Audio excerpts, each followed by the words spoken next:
start again. It's a Redskin.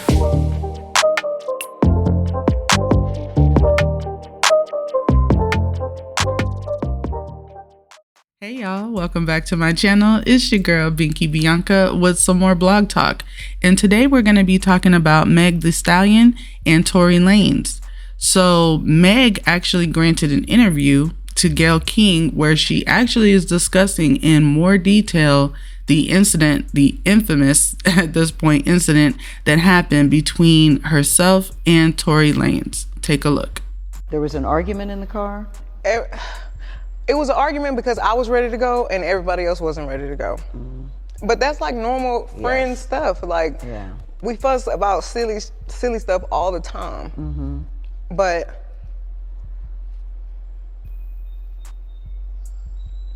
I never put my hands on anybody.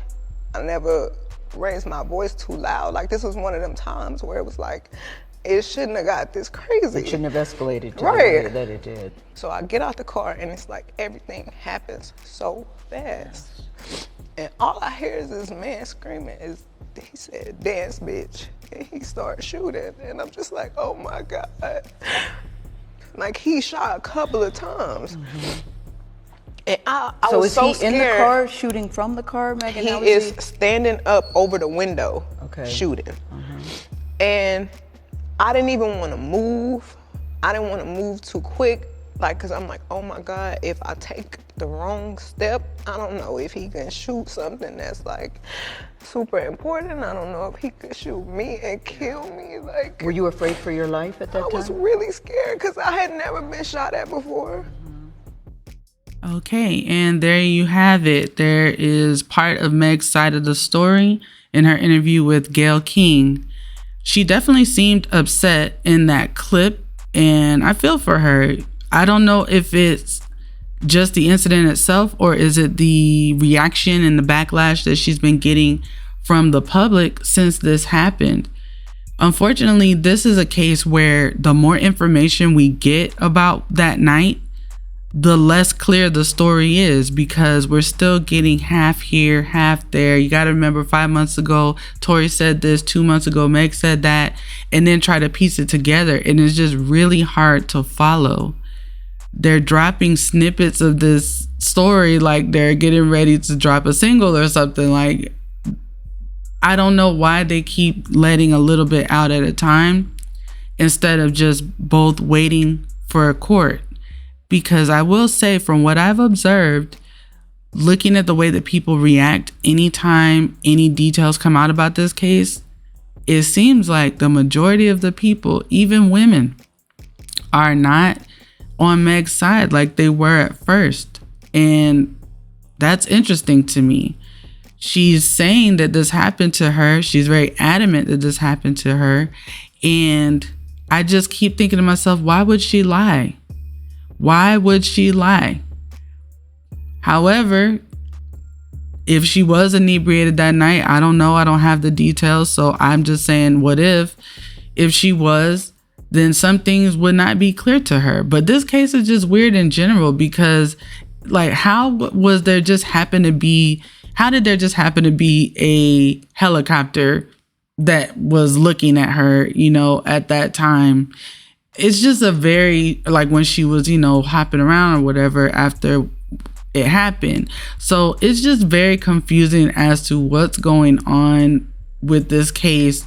And honestly, I remember hearing from a couple of different media sources that the story went as follows. Now, I do not know. This is all alleged. This is just what I heard from various media sources, actually 3 different ones.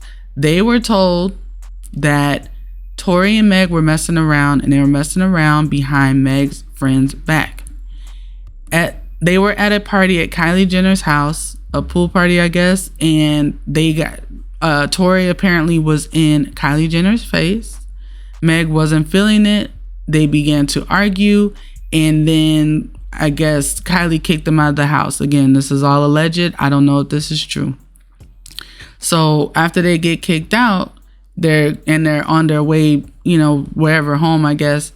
that is when this incident happened. So they continue to be arguing or having words or whatever on that ride home. And that's where everything seems to be a lot more fuzzy, because again, multiple people gave that version of the story that I just gave. And so I don't know, if they have the same source or multiple sources giving them the information. But now, Meg is giving more. She's saying he was standing up out the window saying that to her and busting shots. So I don't know. I just don't know, why would she lie about that? But again, when Tory talked about it, he talked about it with such confidence that that's not what happened. And I just feel like, well, man, I can't really say that's what happened, because he was there too and he's saying it didn't happen. So in my mind, I just feel like Meg needs to stop talking about it. Stop letting people get you so upset on social media that you get on social media and talk about it. And don't do any more interviews about this, at least not until the case is over, because I'm finding that, again, every time she speaks about this, it doesn't help her, unfortunately, with the court of public opinion. And I think she's concerned about that. I'm sure her team is concerned about the court of public opinion at this point. However, what they really need to be concerned about is the court of law, because whatever happens in the court of law with this case is going to change Tory's life forever, is going to change Meg's life forever. And that's where they need to be concerned. Now, clearly the prosecutor, they came out and actually said they feel they have enough to try this case. So that means that based on her testimony or, whatever deposition or whatever, they spoke with her. They probably spoke with the other occupants of the vehicle about what happened. They also have physical evidence. So apparently they feel they have enough to try this case. So let them do their job. Let them try the case. As hard as it may be, just, Meg, you need to stop talking.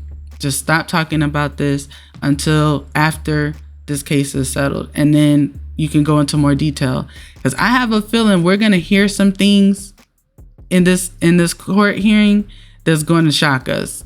I don't know what it could be, but I just feel like something's going to shock us. And I wonder, is Meg trying to get in front of something, or is Tory gaslighting all of us and it's going to be clear cut that this is what happened?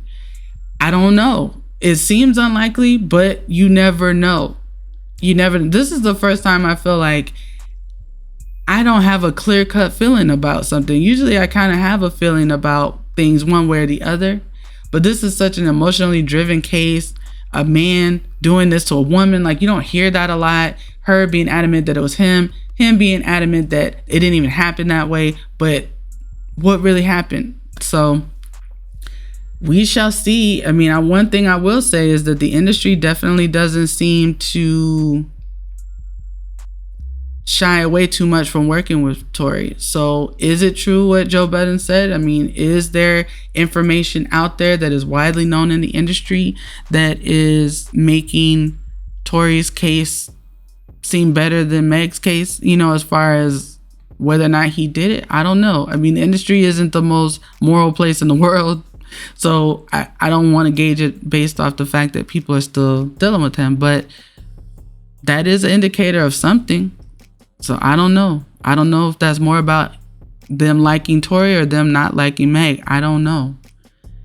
Hopefully we get answers soon. I don't even know when the trial is officially going to start, but we'll see what happens soon. Let me know what y'all think. Do you think Meg should continue to address this case on social media or in sit down interviews, or do you think she should wait?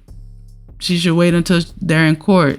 And what do you think about Tory and what he said so far? Do you believe him? Do you think that this happened the way that he's kind of insinuating that it happened, which is that her back was turned and she has no clue what happened and it wasn't him? So I don't know. Let me know what you think below. Like, comment, and subscribe, and I'll talk to y'all soon.